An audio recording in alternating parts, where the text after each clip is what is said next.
Bonjour. Alors, bien confiné, tranquille, vous respectez les normes et les consignes sanitaires, ah ben très bien, on ne demande pas plus. Alors aujourd'hui, on va traiter l'entretien d'embauche, bien sûr en complément des techniques de recherche d'emploi. D'accord? Alors, les objectifs visés sont au nombre de 4.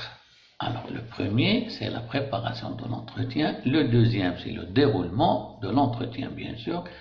Le troisième objectif, c'est les erreurs à éviter en entretien. Et le dernier objectif, c'est les critères de sélection et d'embauche, bien sûr. Alors, vous êtes convoqué à un entretien. Ah ben tant mieux, bravo et félicitations. Ça veut dire que vous étiez convaincant à travers votre document qui est le CV. D'accord? C'est-à-dire que votre CV était convaincant. Il a pu convaincre le recruteur, bien sûr, qui a fini par vous convoquer. D'accord? Et votre CV était un CV personnalisé. Vous vous rappelez, lorsqu'on avait parlé de CV, on avait dit le meilleur CV, c'est le CV personnalisé. Et on avait dit que le CV personnalisé, c'est celui qui conduit le candidat à un entretien. Ah ben bravo, c'est ce qui est arrivé. Alors c'est le bon moment maintenant de prouver encore une fois que vous n'étiez pas seulement convaincant à travers le CV, mais en entretien aussi. D'accord? Alors, l'entretien, c'est l'occasion idéale pour le candidat, d'accord, de prouver qu'il est le bon candidat. C'est le profil correspondant effectivement aux besoins de l'entreprise. Et pour le candidat, c'est une occasion de voir est-ce que le poste et l'entreprise, ils sont en adéquation avec ses attentes et son projet professionnel. D'accord? Alors, il faut veiller à faire une bonne première impression. Alors, cette bonne première impression, ça se passe à travers votre langage corporel, c'est-à-dire par le biais de votre posture, de votre apparence, regard, enthousiasme, sourire, et ainsi de suite. D'accord? Et aussi à travers votre compétence, c'est-à-dire votre savoir-faire et savoir-être. D'accord? Alors, on passe au premier objectif qui est la préparation. Alors, l'entretien ne s'improvise pas. Alors, qui dit ne s'improvise pas, dit effectivement qu'il doit être bien préparé, qu'il doit être préparé minutieusement. D'accord? Alors, on passe au premier, bien sûr, objectif qui est la préparation de l'entretien. Alors, la préparation, bien sûr, elle passe par 3 niveaux. Il y a une préparation avant l'entretien et une préparation pendant l'entretien et une préparation après l'entretien. Alors, à ce qui concerne la préparation avant l'entretien, il faut se munir d'une copie de CV, copie de la lettre de motivation et une copie de l'offre, s'il y a lieu, bien sûr. Alors, regardez l'itinéraire, c'est-à-dire il faut localiser l'entreprise, où il se trouve. D'accord? Parce que, comme on va voir dans les erreurs à éviter, bon nombre des candidats, ils arrivent en retard, rien qu'ils n'ont pas pu localiser l'entreprise au préalable. D'accord? Alors, préparez votre apparence, votre look. Il faut que ça soit soigné et en concordance avec le poste convoité. Préparez quelques questions, d'accord, à poser au recruteur. D'accord? 2 ou 3, ils font l'affaire. Ça, c'est pour l'avant. Alors, la préparation pendant l'entretien, et ça, c'est très important aussi. Alors, c'est le moment idéal pour prouver au recruteur que vous étiez convaincant, comme je disais, non seulement à travers le document, mais en entretien aussi. Alors, vous devez parler lentement, c'est très important, bien articuler et faire des pauses. Alors cela, bien sûr, va donner au recruteur une impression de confiance en soi. Alors les questions que vous devez poser doivent porter sur le secteur d'activité, sur le marché et sur le poste. D'accord?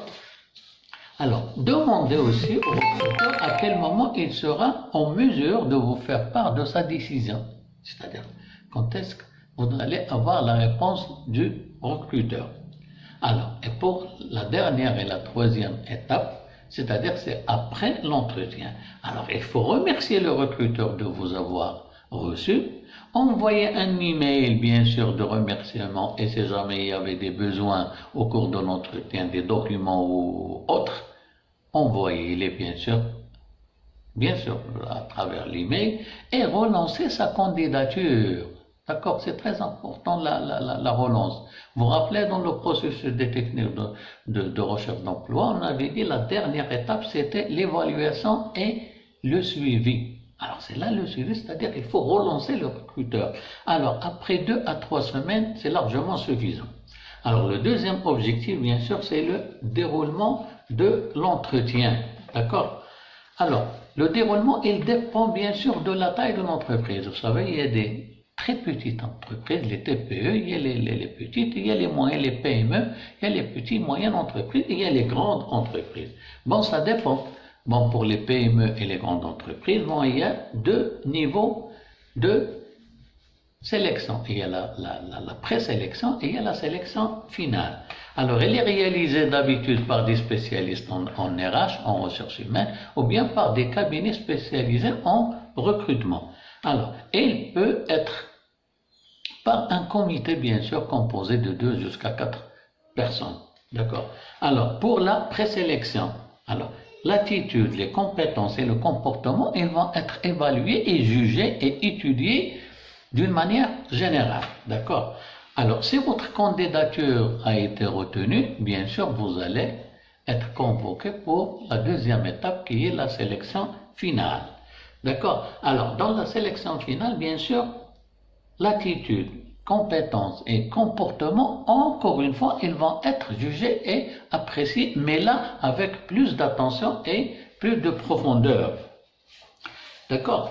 Alors, on va passer au troisième, bien sûr, le troisième objectif qui est les erreurs à éviter.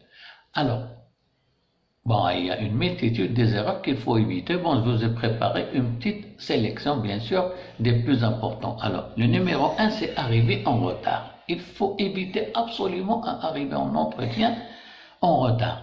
Parce que ça reflète que vous n'êtes pas engagé, vous n'êtes pas motivé, vous n'êtes pas ponctuel. Beaucoup de messages qui se passent à travers ce retard.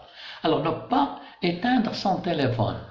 D'accord? Au moins le mettre sur mode silencieux, bien sûr. Couper la parole. La plupart des candidats, ils coupent régulièrement la parole. Il faut adopter l'écoute active. Dénigrer l'entreprise, le cas de la cinquième erreur. Dénigrer l'entreprise ou bien ses collègues de travail. D'accord? Alors, dénigrer, c'est dire de mal. D'accord? Dire les côtés, les mauvais côtés de l'entreprise ou bien d'une personne. Parler plus de 2 minutes d'affilié. C'est-à-dire, il faut savoir gérer l'entretien de sa part. Ne pas avoir suffisamment, bien sûr, d'informations sur l'entreprise. Certains candidats, ils se présentent à l'entretien et ils n'ont pas assez d'informations aussi bien sur l'entreprise que sur le poste. Et ça, c'est très grave. D'accord? C'est très grave. Voilà. Il faut recueillir assez d'informations et surtout ceux qui ont en relation avec le poste, bien sûr. Et l'on passe au dernier, bien sûr, qui est les critères de sélection ou d'embauche. Alors, plusieurs études et enquêtes ont été réalisées à ce sujet-là. C'est-à-dire, des spécialistes, ils ont proposé les critères sur lesquels ils se voient, que ce soit les RH, les entreprises en général, ou bien les cabinets de recrutement. Alors, ils leur ont demandé sur quels critères vous vous basez pour sélectionner un nouveau salarié. D'accord? Alors, tous ils ont répondu que le diplôme, il est nécessaire, mais il n'arrive pas en priorité. D'accord? Alors, il faut souligner ça. Je ne dis pas qu'il n'est pas important. Il est très important, il est nécessaire, mais il ne vient pas en priorité. D'accord? Parce qu'il fait partie dans la phase ou bien la case des hard skills. D'accord? Alors, le comportement et la capacité communicationnelle sont plus exigées que les simples connaissances. Alors, les capacités communicationnelles, bien sûr, ils sont dans la rubrique des soft skills. D'accord? Alors, et encore, bien sûr, il y a la motivation. D'accord? Parce que la plupart des gens, lorsqu'ils parlent de motivation, bon, c'est le côté argent finances et rémunération, d'accord, et salaire.